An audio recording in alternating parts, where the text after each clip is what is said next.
Hey, what's up, everybody? Welcome back to Get My Auto. This is another episode of Cruising USA, and we get to hang out here in one of my favorite spots in Southern California, Newport Beach. So let's go chat with some people.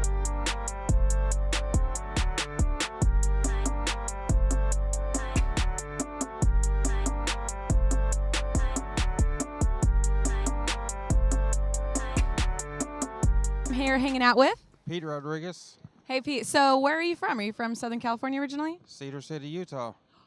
Utah. I'm from Utah. Yeah. No way. Yeah. Okay, it's a good place. We like Pete already. Definitely. So what kind of car do you drive? Mercedes-Benz C320. A C320. So why that one in particular? It's just what I wanted. It's just a car that just glamorizes me. Makes me shine and glow. I feel like you already shine and glow. So just sort of embodies that, puts it onto four wheels for us. What's your favorite feature of the car? Well, you know, it's just luxury. It feels good when you're in it. It's comfortable as can be. I mean, it's got some power though too if you want to get up and go. Yeah.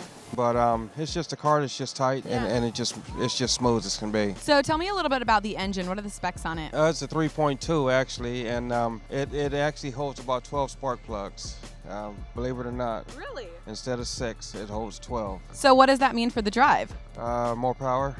Yeah, I put the best of the best, so it cost me quite a bit to do what I want to do with the car. So did you do that right away when you bought the car, or is it as you drove it you realized that you wanted upgrades? $12,000 automatically.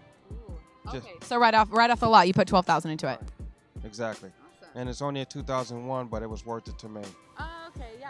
First car that I've ever had that was so nice. I wanted to make sure it stayed nice.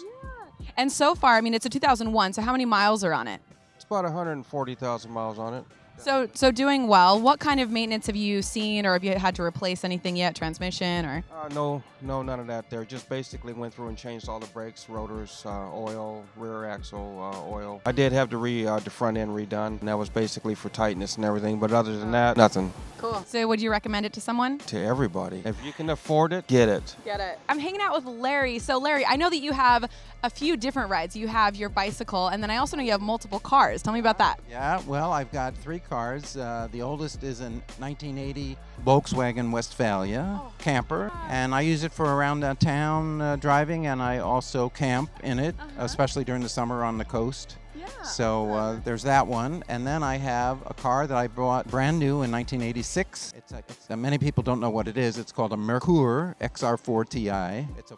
It's a Ford made in Germany, and it was imported into this country for about 4 years. So it's not made anymore, I assume? Yeah, the last year it was made, I think, was in 1990. It's still sold in Europe, I believe, under the name Sierra. So I've had that car since 1986. It's never been in an accident. It's all original.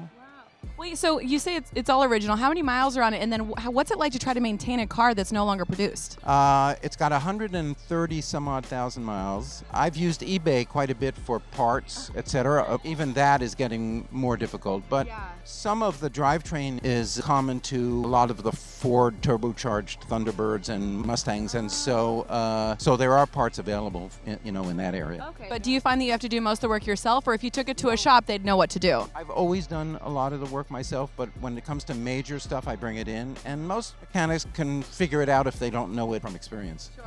And if somebody were, that they had seen, let's say, one of these cars and they were considering buying it used as kind of an interesting addition, what's the drive like? What's the experience?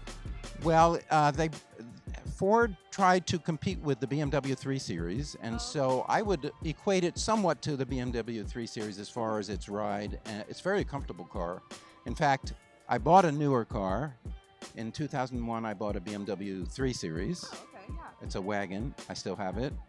And I was going to get rid of the Merkur XR4Ti, and I had it for sale for a week. And after that, I said, you know what? I can't part with this car. It was paid already. So those are the 3, the BMW 3 Series and the Merkur. I kind of like trade off, back and forth. The V-Dub, mostly around town. Yeah, I like all 3 of them. The BMW is a great car, and the Merkur is just a comfortable car. It fits me perfectly. And, of course, Volkswagen Westphalias, the campers, it's hard to find something that's as well thought out and, with as small but as roomy inside as far as cabinets and things like that. So, yeah. Awesome. Is it okay to just drive as well as camp if you were just going to use it to drive somewhere? Absolutely, yeah. I do. I use it around town, and I use it because it's my biggest vehicle, I use it to haul like 4x8 pieces of plywood, and when I'm doing gardening, heavy bags of turf or cement, whatever. So yeah, it's a great all-around vehicle, actually. Multi-use, love it. Hey everybody, welcome back to Cruising USA. This is Ariana, and I get to hang out with Daryl. So we were just chatting a little bit, and you have a car that I've actually never heard of here in California. So tell me where you're from and what car you drive. Well, we're from Vancouver, Canada, and I drive a 2007 Pontiac Wave. I think it's called the G7 down here. Okay, Really so it's the basic car. same thing basically as the G7. Yeah, really basic. Okay, but I know that you like having such a basic car, so tell me the story behind that. Well, the reason why we have a basic car is we have an NGO called Clean Water International, and we do a lot of projects overseas. So there's times my wife and I are gone for like a year at a time. We wanted a very basic car that we could park for like months at a time that's not going to break down electronically and all that. And so it's worked out very well. This is our second trip to California in it. No problems whatsoever. Yeah, we like it. We'd like to have a really nicer car, but it works good. Well, not only that, but you're doing such a good cause. This is so incredible. So when you were doing research, as far as picking which basic car you wanted, what kind of research did you have to do in order to find out that this car would be able to sit for such long periods of time and not have any problems? Basically, just online research, asking a few people. Not a lot of people had that car. Yeah. But mostly online, just checking things out, reviews. And then, there's so many to pick from, and we thought price range wise, everything else, it fit our budget, our requirements. And basically that's why we picked it. So let's say someone is watching this interview right now and they're saying, I am also, looking for reviews on the Wave. So from your experience, what should they expect if they were to choose the Wave? What's the drive like? What does it feel like? What's the gas mileage? Gas mileage is good. I think we're getting around 34 to 36 miles per gallon, which is great. You can use basic fuel, right? You don't have to use any high-leaded fuel. Runs great.